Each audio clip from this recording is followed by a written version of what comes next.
By November 11th, 1918, deep in a forest in France, about 37 miles north of Paris, the Allies in Germany decided to call an agreement to suspend hostilities, cease fire on the ground, in the air, and on the water. A world that was beset by once unfathomable, which was known as the Great War. The war to end all wars, supposedly, but we all know that that was the war of just the beginning of wars. As President Woodrow Wilson said, the war to end the war. It didn't. Not then, not now. More than 8.6 million soldiers would have died of wounds. Another 21 million worldwide were wounded. The United States sent 4.7 million men and women into service. Out of all of those, 116,516 died, and 53,402 were killed in action. America's wounded surpassed almost 205,000. Now, there's two sources for this information that I just conveyed to you. One is the War Department, and the other one is the Department of Veterans Affairs. And actually one more is, if you want to call technical, the United States World War I Centennial Commission, which really credited the sources that I just named. What's astonishing is that there was no agencies in here in America or overseas that kept records of civilian fatalities, but it's been estimated that there was at least 13 million fatalities worldwide. Ladies and gentlemen, that's unprecedented.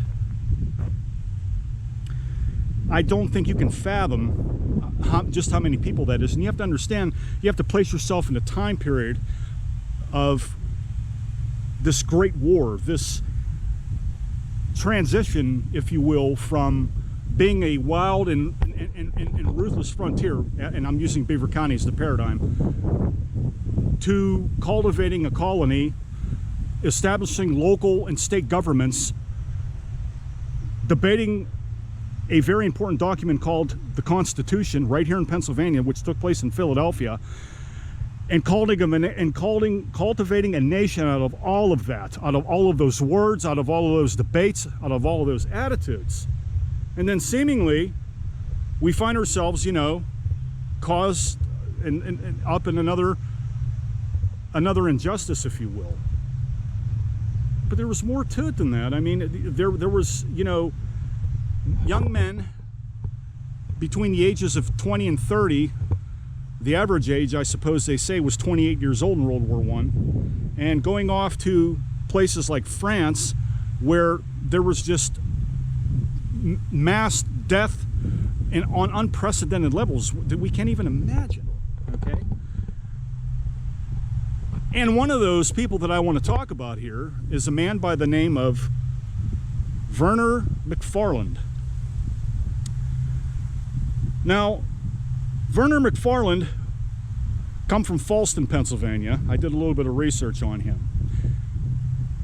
And he was a member of Company B, 28th Regiment, AEF.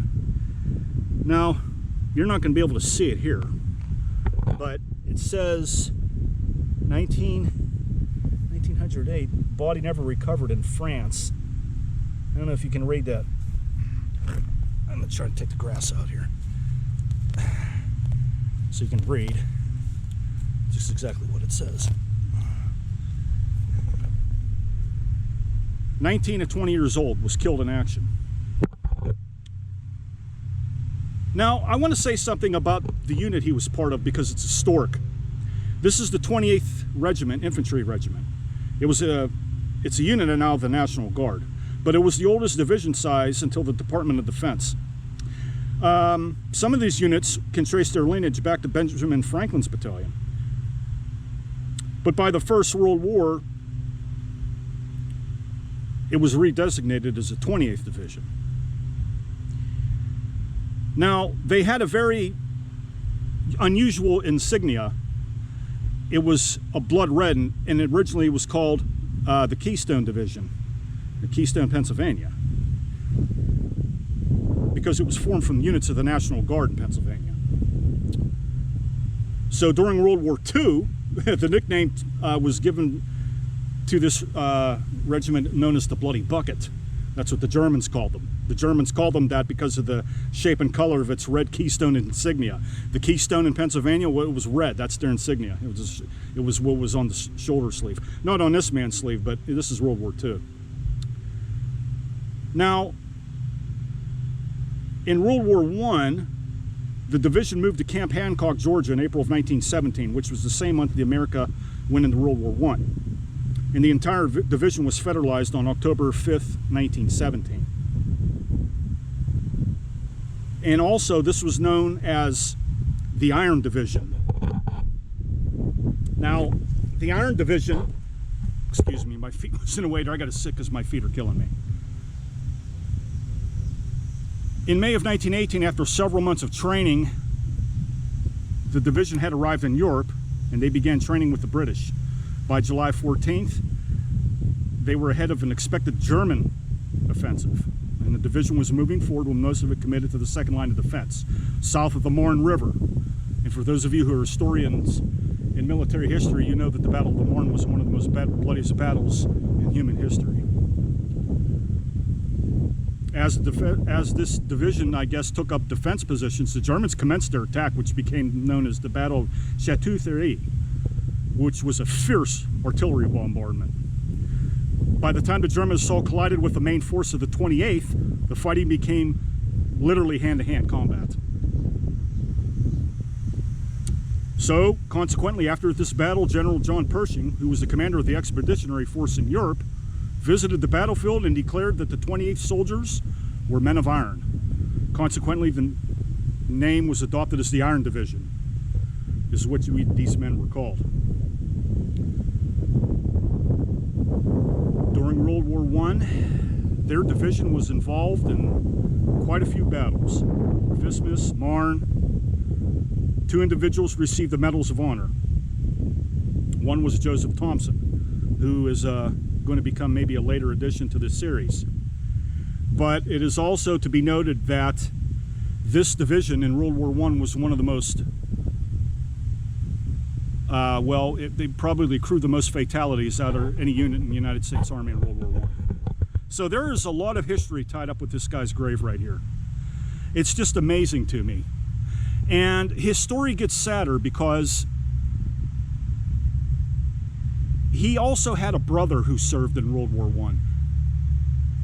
And his brother was also from Fallston, Pennsylvania.